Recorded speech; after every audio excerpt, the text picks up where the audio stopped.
A quick video on how to add a user to most Unix-like systems, including most Linux systems. There are 3 files involved. The password file, the shadow file,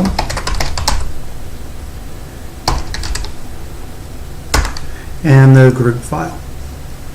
So if you look at any file, you'll see that there's a grouping that would be the owner, the group, and world. A little easier to see when you have more to look at. That would be read write, no execute. These are directories. That one says read write execute. Then you have another grouping, and then you have another grouping. The reason I'm bringing that up is that's where the group ends up being involved. So first let's look at the password.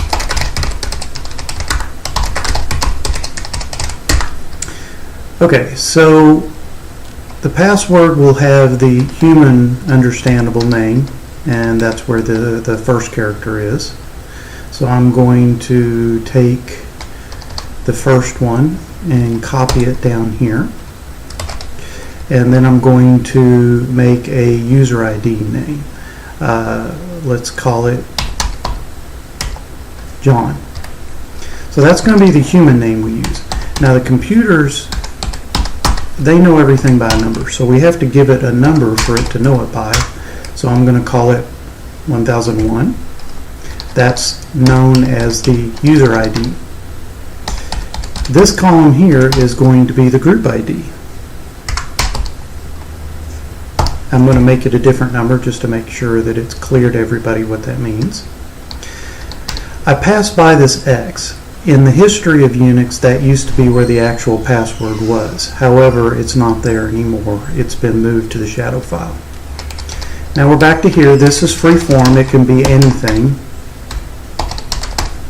That's just so there's some notes. There are some commands that use that to say who that person is. Then there is the home directory. That means that's the directory that the system will put you in when you log in. So I'm going to say home, and right, that's the directory you'll be in. And this is the shell that you're going to run. You notice some of them say no login. That means that it's an account that is never supposed to have anybody log in. So this particular system only has the shell bash installed, so we'll just go ahead and leave it at that.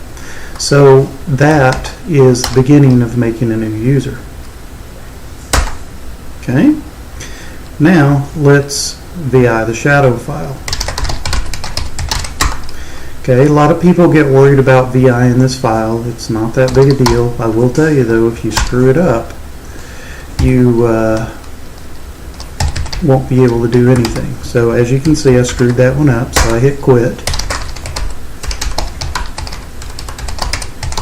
Okay, now for those that are really learning how to do this as a career, the first thing you always want to do is make a copy of everything. So copy BC shadow dot my initials. Okay, that's proper process. Okay, so I'm going to copy the roots again, and then oops.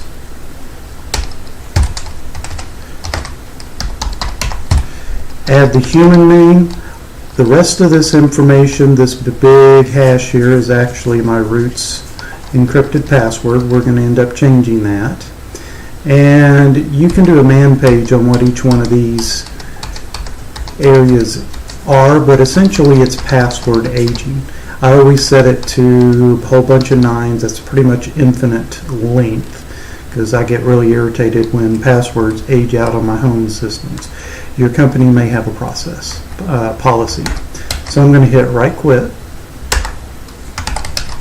If you notice, it doesn't really want me writing that, so I have to say yes, I really want to write it with the explanation. So I'm going to do something real quick to prove a point here. Go to EC test. Okay, that's just so I have a copy before we set the password. Now let's add the group file. I'm doing this so that we can remember that we set the group identifier to 1005.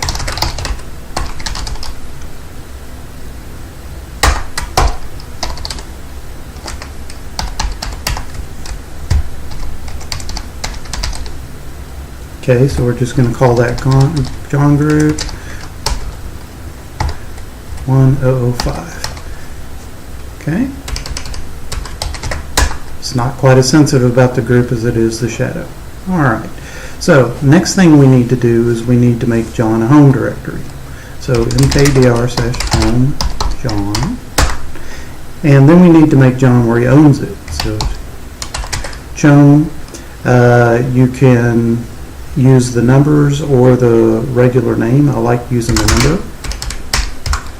And then the group.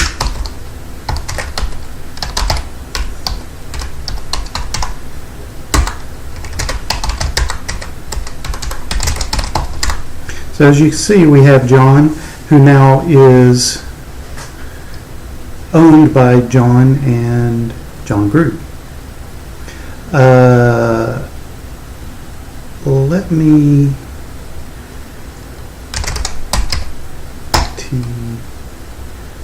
I always use LATR, and I believe there's a switch that tells you just give me the numbers in for numbers. So if you prefer to use the numbers, you can do that, but most people just like doing the LATR, and that's just my habit. I just think it as LS later. Okay, so next thing we need to do, you can see there is the shadow file we did, and then I did the backup of the test. So if we do a diff, of and test file, we see they're identical, PASSWD, JOHN, and now we're going to set a new password for John. So I'm just going to type JOHN, JOHN. It will complain, but it will do it anyway. Now we do a diff shadow and test again, and you can see the original one had the root password, and the new one has a new password. So that's how we've set it.